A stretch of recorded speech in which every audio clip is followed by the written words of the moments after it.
بسم اللہ الحمد للہ والصلاة والسلام علی رسول اللہ السلام علیکم ورحمۃ اللہ وبرکاتہ۔ یہ افواہ ہے اور جھوٹی خبر ہے۔ موت ایک حقیقت ہے جس کا کوئی انکار نہیں کر سکتا۔ یہ نظام الہی ہے جس کا توڑ ممکن نہیں ہے۔ احادیث شریفہ اور قرآن کریم میں اس کی وضاحت آئی ہے، جس کا خلاصہ کچھ یوں ہے۔ موت اور حیات کا خالق اللہ ہی ہے۔ الذی خلق الموت والحیات۔ موت تو بہرحال وقت پر ہی آتی ہے۔ ان اجل اللہ اذا جاء لا یؤخر۔ لہذا موت نہ پہلے آ سکتی ہے اور نہ اپنے وقت سے ٹل کر آ سکتی ہے۔ لا یستأخرون ساعۃ ولا یستقدمون۔ ہر ایک کو بہرحال فنا ہونا ہی ہے، مگر اپنے مقررہ وقت پر ہی۔ کل نفس ذائقۃ الموت۔ لہذا جو بھی آیا وہ تو جانے ہی کے لیے آیا ہے۔ جان تو بہرحال جانی ہے۔ حدیث پاک میں ہے اذکروا ذکر ہادم لذات الموت۔ سنو لذتوں کے شیش محل کو توڑنے والی چیز موت کو یاد کیا کرو۔ قرآن پاک میں ہے اینما کنتم یدرککم الموت ولو کنتم فی بروج مشیدہ۔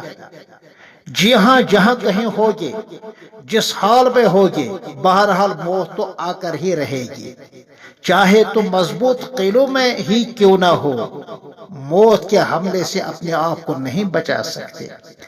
اس مرحلے سے اس عظیم ترین ذات کو بھی گزرنا پڑا ہے جس کے لیے کائنات کی یہ محفل سجائی گئی ہے۔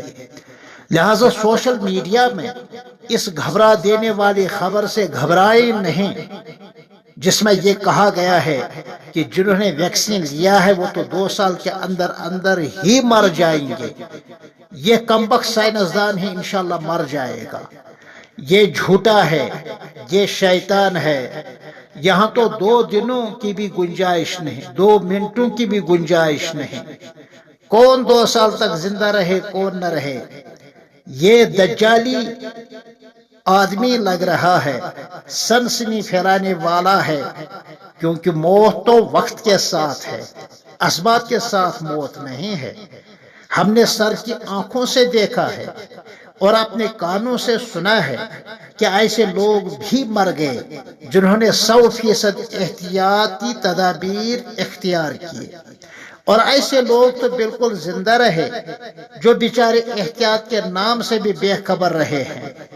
ہم نے مہلک ترین مرض میں مبتلا لوگوں کو زندہ پایا ہے اور صحت مند ترین انسانوں کو مرتے دیکھا ہے، اور جن کا پازیٹو نکلا وہ 98% 98% کے حساب سے صحت یاب ہو گئے۔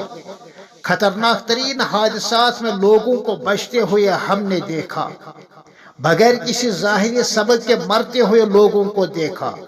لہذا ان جھوٹی خبروں پر اعتماد نہ کریں، ہمت کریں، نیک اور ایک بنیں، ایک پرامن، دیندار، غیرت مند شہری اور پکے اور سچے مسلمان بن کر زندہ رہنے کی قسم کھائیں۔ جس کی موت کے حوالے سے پرچی کٹی ہے اس کو تو بہرحال جانا ہے، دنیا کی کوئی طاقت اسے بچا نہیں سکتی، اور جس کا ابھی FIR نہیں کٹا ہے تو کوئی اس کو مار نہیں سکتا۔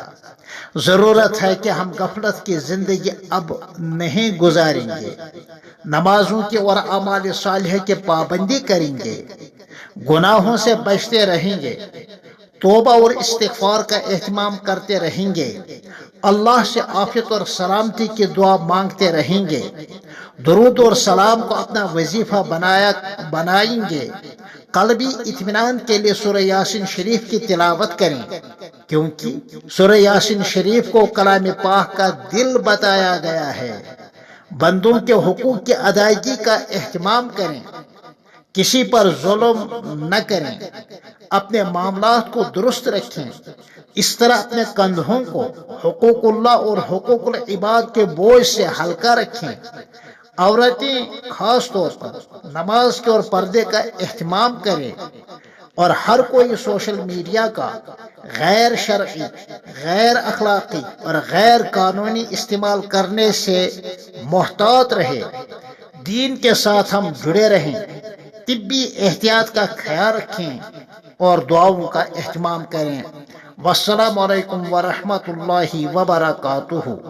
یہ اسی جھوٹی خبر کی تردید کے لیے عرض کر رہا ہوں۔ میں ہوں آپ کا اپنا محمد اسحاق نازکی قاسمی، غفر اللہ الباری۔